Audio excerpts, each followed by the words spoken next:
Assalamualaikum warahmatullahi wabarakatuh. Bertemu kembali dengan kami, tim pengajar tata tulis karya ilmiah. Pada video kali ini, kita masih membahas materi karya tulis ilmiah berkaitan dengan komponen bab 1 atau pendahuluan. Berikut ini adalah bagian inti atau tubuh karangan. Terdapat dua macam isi bab 1 pendahuluan. Pada dasarnya, bab 1 hanya memuat 5 subbab. Namun terkadang ada yang menambahkan hipotesis dan postulat. Nah, dua subbab ini opsional, boleh ada, boleh juga tidak ada. Komponen pada sebuah makalah ada yang sangat simpel, terdiri atas latar belakang masalah, rumusan masalah, tujuan penelitian, ruang lingkup kajian atau pembatasan masalah, metode penelitian dan teknik pengumpulan data, serta sistematika penulisan. Namun ada juga yang menambahkan hipotesis dan anggapan dasar. Nah, hipotesis dan anggapan dasar ini opsional, boleh ada, boleh juga tidak. Selanjutnya kita bahas latar belakang. Mengawali menulis memang terkadang sangat sulit dilakukan. Untuk itu, cara termudah menulis latar belakang adalah buat dalam 4 paragraf.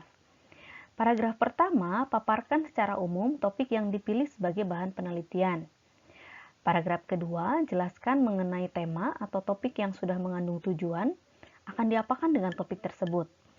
Arahkan pembicaraan pada penyebab permasalahan. Selanjutnya paragraf ketiga. Nah, di sini kita bisa sampaikan mengapa judul tersebut menarik bagi peneliti. Mengapa judul tersebut juga penting untuk diteliti. Nah, di sini arahkan pada rumusan masalah. Nah, yang terakhir, paragraf keempat, agar kita terhindar dari plagiat, sedari awal kemukakan penelitian terdahulu. Silakan cari artikel-artikel ilmiah, cukup 3 saja, yang memiliki topik yang sama dengan penelitian yang dilakukan. Kemudian, kemukakan hasil yang diperoleh dari penelitian sebelumnya. Berikan penjelasan letak perbedaan dengan penelitian yang penulis lakukan. Nah, artikel-artikel penelitian sebelumnya tersebut dilengkapi dengan nama penulis, asal institusi, tahun penulisan, dan judul artikel. Perhatikan ini contoh latar belakang. Paragraf pembuka berisi paparan argumen mengenai topik yang Anda pilih. Pada contoh, topik yang diambil adalah ruang terbuka hijau. Penulis memaparkan argumen terlebih dahulu, kemudian menyimpan gagasan pada kalimat terakhir. Nah, paragraf pertama paparkan secara umum topik yang dipilih sebagai bahan penelitian. Paragraf berikutnya berisi tema yang Anda pilih. Pada paragraf ini, Anda dapat memaparkan apa yang akan Anda lakukan terhadap topik yang sudah dipilih. Untuk memastikan keberadaan tema, Anda bisa secara tekstual menulis tema tersebut, seperti terlihat pada paragraf contoh. Dengan kata lain, paragraf kedua jelaskan mengenai tema atau topik yang sudah mengandung tujuan, akan diapakan topik tersebut, dan arahkan pembicaraan pada penyebab permasalahan. Paragraf ketiga berisi mengapa judul tersebut menarik bagi peneliti, mengapa judul tersebut penting untuk diteliti, dan arahkan pada rumusan masalah. Paragraf ketiga, sebagai simpulan dari latar belakang, Anda dapat menyimpan judul pada paragraf terakhir. Pada paragraf ini, Anda menulis gagasan terlebih dahulu, kemudian menyimpan judul sebagai gagasan utama di bagian akhir.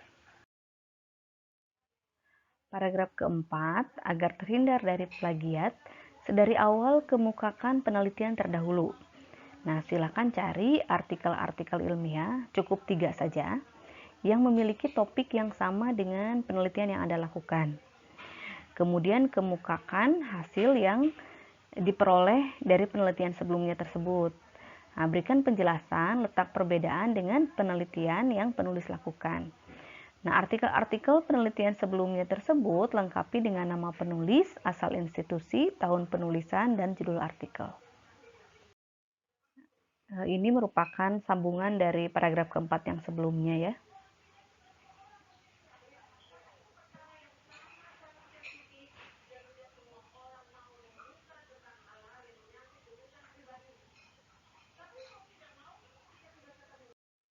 Terima kasih.